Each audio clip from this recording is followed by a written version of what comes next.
दोस्तों, एक भिखारी होता है। वो रोज की तरह भीख मांगने के लिए घर से निकलता है क्योंकि आज त्योहार का दिन है। तो उसे उम्मीद थी कि उसे अच्छी और बढ़िया भीख मिलेगी।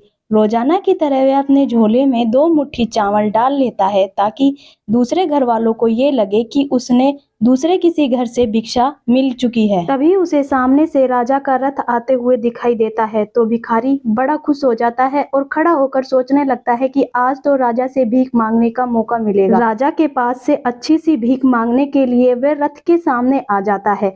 यूं तो उसने बहुत कोशिश की थी राजमहल के अंदर जाने की, लेकिन बाहर से ही द्वारपाल उसे भगा देते थे। तभी राजा का रथ सामने आकर रुकता है और राजा रथ में से उतरकर भिखारी के सामने आकर एकाएक खड़े हो जाते हैं।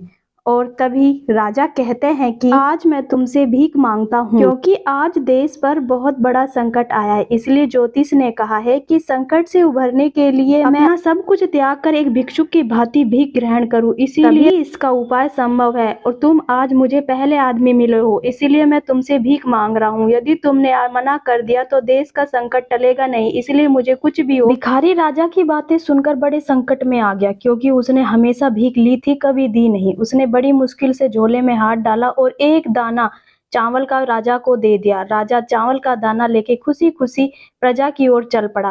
प्रजा में से सबने बहुत अच्छा दान दिया। ये देखकर भिखारी को बड़ा दुख हुआ क्योंकि उसके पास तो कुछ था ही नहीं जो वो राजा को दे सके। दुखी मन से वो अपने घर आ जाता है। और जब वो घर आता है तब उसकी पत्नी उसका झोला चेक करती है तो उसमें एक दाना सोने का होता है जो चावल का होता है। उसकी पत्नी के पूछने पर भिखारी जोर जोर से रोने लगता है। तभी पत्नी बड़े संकोच में आ जाती है और उससे पूछती है कि क्या हुआ।